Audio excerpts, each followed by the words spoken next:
کا دھوکہ ہے، فریب ہے، خیال ہے، کیا ہے، یہ تو ایسا ہی تصورات، چلیے چھوڑ دیجئے اس بات کو، لیکن شرک تو نہ ہوا۔ لیکن عام آدمی جو سمجھتا ہے اس کو کیا مطلب ہے، وجود حقیقی صرف اللہ کا ہے، تو گویا کہ جو شے موجود ہے وہ اللہ ہی ہے، یہ اس کی دوسری تعبیر ہے۔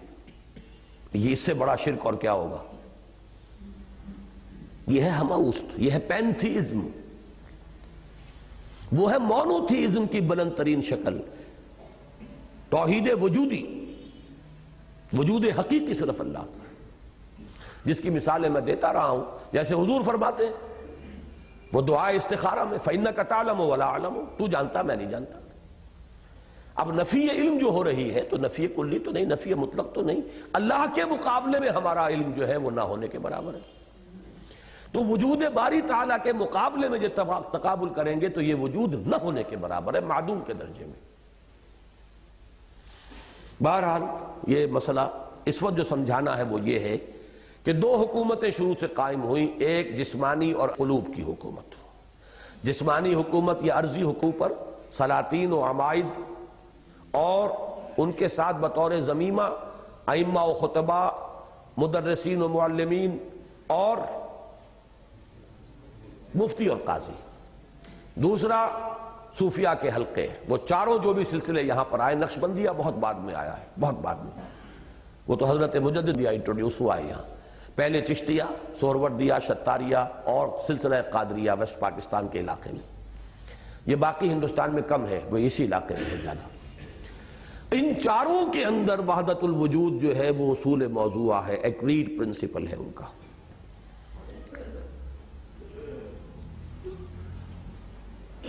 ان تمام سلاسل میں وحدت الوجود کو گویا اصول موضوع کی حیثیت حاصل تھی، اور اس کے زیر اثر کیف و سرور، جذب و مستی، وجد و رقص کا ذوق و شوق بڑھ رہا تھا،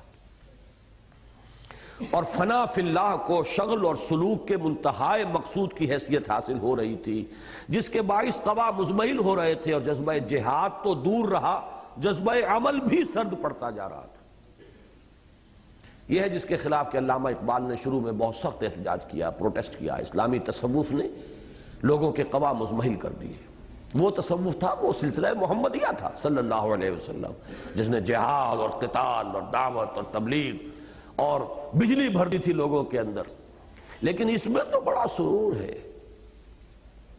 کیف، سرور، رقص، وجد، یہ تمام الفاظ ہیں جو آپ نے سنے ہوں گے، وجد و رقص، کیف و سرور، فنا فی اللہ، فنا اپنی ہستی کو مٹا دو، ختم کر دو، یہ ساری چیزیں جو ہیں در حقیقت اس تصوف کے اجزائے لازم ہیں۔ مزید برآں تیسری کمپلیکیشن یہ ہے وہ یعنی غلطیوں پر غلطی درجہ بدرجہ، باطنی احوال و کوائف پر توجہ کے ارتکاز کے باعث ظاہر کی اہمیت کم ہوتی جا رہی تھی۔ جی اصل چیز تو یہ ہے کہ اللہ سے لو لگی رہے، باقی 2 رکعت پڑھ لی، 4 پڑھ لی، 8 پڑھ لی، کیا اس میں ہے؟ اصل اہمیت جو ہے وہ تو ہے نا آپ کی لو لگی ہوئی، بیٹھے رہے تصور جانا کیے ہوئے۔ یہی بات کہی تھی نا انہوں نے، شیخ گنگوہی رحمت اللہ علیہ، عبد القدوس گنگوہی، بیٹھے ہوئے تھے مراقبے میں، اب کہیں لو لگی ہوئی تھی ان کی، ادھر سے وہ اقامت کی آواز آ گئی، حی علی الصلاۃ، حی علی الفلاح، قد قامت الصلاۃ۔ تو بہرحال اتنے دور وہ نہیں گئے تھے، وہ اس طرح کے ملنگ نہیں تھے، پابند شریعت تھے، اپنی اس کیفیت کو توڑ کر نکلے، کھڑے ہو گئے آ کر، لیکن جھنجلا کر کہا کہ حضوری سے نکال کر دربانی میں کھڑا کر دیا۔ مراقبے کی حالت میں تو میں حضوری کی کیفیت میں تھا، کوئی پردہ تھا ہی نہیں، اور یہاں جو میں کھڑا ہوں تو دربان کی حیثیت سے کھڑا ہوں۔ لیکن چلیے ایک آدمی یہ کیفیت محسوس کر رہا، اور شریعت کی اہمیت اس کے نزدیک پھر بھی ہے کہ کھڑا ہو گیا ہے آ کر، لیکن یہ کہ اس سے نیچے یہ تو بہت اونچے اور راسخون فی العلم میں سے تھے، ایسے لوگ بھی ہوتے، چھوڑو جی پھر کیا ہے، نماز پڑھ لی تو کیا اور نہ پڑھی تو کیا، اصل میں تو عشق رسول ہے، داڑھی رکھ لی تو کیا، نہ رکھی تو کیا، 4 بالوں سے عشق رسول ہوتا ہے، یاد بھی لوگ کہتے ہیں یہ 4 بال رہ گئے عشق رسول کے مظہر بن کر۔ تو یہ جو ہے جب تصوف کا ایک خراب نتیجہ یہ نکلتا ہے کہ باطن پر توجہ ہوئی، اب یہ اگر تو بیلنس رہے، باطن بھی ظاہر بھی، شریعت بھی طریقت بھی، تو کیا کہنے، نور علی نور، یہ دونوں انٹیگرل پارٹس ہیں، دونوں ایک ہی تصویر کے دو رخ ہیں۔ لیکن جب یہ ہوتا ہے کہ وہ عدم توازن، اوور ایمفیسس ایک چیز پر، تو نتیجہ کیا نکلا؟ باطنی احوال و قوائف پر توجہ کے ارتکاز کے باعث ظاہر کی اہمیت کم ہوتی جا رہی تھی، طریقت کے عروج کے ساتھ ساتھ شریعت کا استخفاف ہونے لگا تھا۔ کیا ہے اس میں؟ یہ مولویوں کی باتیں ہیں، مسئلے مسائل ہیں۔ اسی میں وہ شعر بھی، اس کا جو بھی بہرحال مطلب نکلتا ہے اس کو آپ لے لیجئے، اگرچہ میں نے اس کی ایک اچھی توجیہ بھی کی ہے وہ اسلام کی نشت ثانیہ میں، لیکن یہ کہ ہڈی شمار کیا ہے اس کو مولانا روم نے۔ ماذ قرآن مغزہا برداشتیم استخا پیشے سگاں انداختیم، یہ مولوی اسی پہ لڑتے رہتے ہیں کہ غایت مہیا میں شامل ہے کہ نہیں ہے۔ اب بتائیے مسئلہ کیا ہے؟ یعنی قرآن میں تو آیا نا کہ اپنے ہاتھ دھو، کہاں تک؟ کوہنیوں تک، تو کوہنی بھی شامل ہے کہ نہیں؟ ایک حد ہوتی ہے نا، سند وہاں تک، تو وہ تو اس سے باہر ہو گئی نا، یا شامل ہے اس میں؟ غایت مغیہ میں شامل ہے کہ نہیں ہے؟ اب اس کے اوپر تو بڑی بحثیں ہوں گی، لمبے چوڑے منطق کے، زبان کے، کلام کے، دلائل کے دفتر ادھر سے ادھر، غایت مغیہ میں شامل ہے کہ نہیں؟ اس لیے کہ ایک دلیل ہے کہ الی اللیل، روزہ رکھو رات تک، تو جیسے ہی سورج غروب ہوا آپ نے روزہ کھول دیا، رات کا کوئی حصہ آپ نے روزے میں شامل نہیں کیا، غایت مغیہ میں شامل نہیں ہے یہاں۔ لیکن وضو میں غایت مغیہ میں شامل ہے، اس لیے کہ آپ کو کوہنی بھی دھونی ہے، تو بظاہر ایک تضاد ہے۔ ہاؤ ٹو ریزالو اٹ، تو اس پر چلیں گے۔ اب انہوں نے کہا یہ کتے انہی چیزوں پہ لڑتے رہیں گے، اصل شے تو ہے اللہ کی محبت، رسول کا عشق، آخرت کی طرف رخ، وہ ہم نے لے لیا۔ ماذ قرآن مغزہا برداشتیم استخاں پیشے سگاں انداختیم،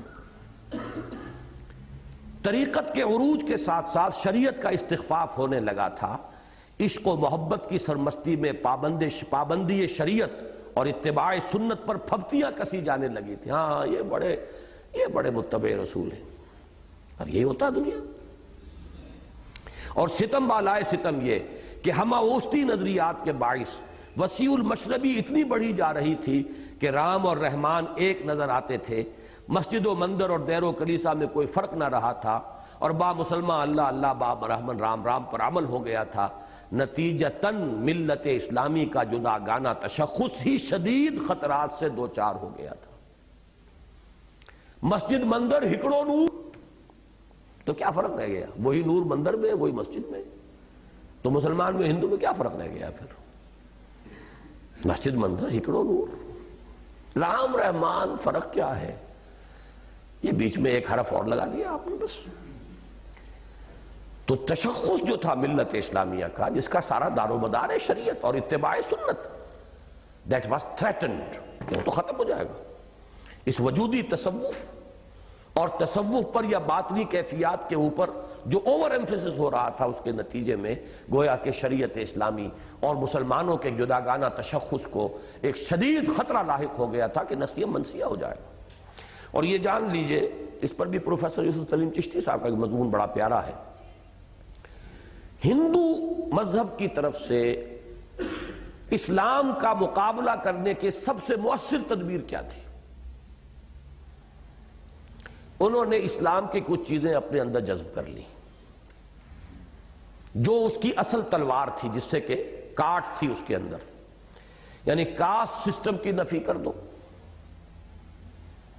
بت پرستی کو چھوڑ دو، رہو ہندو کے ہندو۔ یہ بھگتی تحریک جو شروع ہوئی تھی، اگر یہ نہ ہوتی تو بہت بڑی تعداد میں ہندو جو ہے مسلمان ہو جاتے۔ یہ بھگت کبیر اور خود گرو نانک اسی قبیل کے آدمی تھے۔ یہ انہوں نے ڈیفینسو میکانزم اختیار کیا کہ اسلام کے اصولوں کو خود اختیار کر لیا، لیکن ہندو مت کو انہوں نے گویا کہ اسلام کو اپنے اندر اس کی اہم چیزوں کو جذب کر لیا، لیکن اپنے تشخص کو برقرار رکھا۔ اور اسی میں ہمیں بہت سے صوفی، اس علاقے کے جو ہیں صوفی بہت سے، اور انہی کے قائل ہیں جی ایم سید صاحب، اس وقت پاکستان کی وہ ایک نامور شخصیت جو ہے، وہ اس تصوف کی قائل ہے جس میں رام اور رحمان میں فرق نہ ہو، مسجد اور مندر میں فرق نہ ہو، البتہ یہ کہ وہ یونیورسل ٹروتھ جو ہیں، انسانیت سے محبت، انسان دوستی، انسان کی خدمت، یہ سب کے نزدیک یہ تو ہے ہی، سب کا ہی مطلوب و مقصود ہے، سب کے نزدیک بہتر ہے۔ لیکن اس کا مطلب یہ تھا کہ جو تشخص تھا ملت اسلامیہ کا، دیٹ واز بینگ تھریٹنڈ، ختم ہو جائے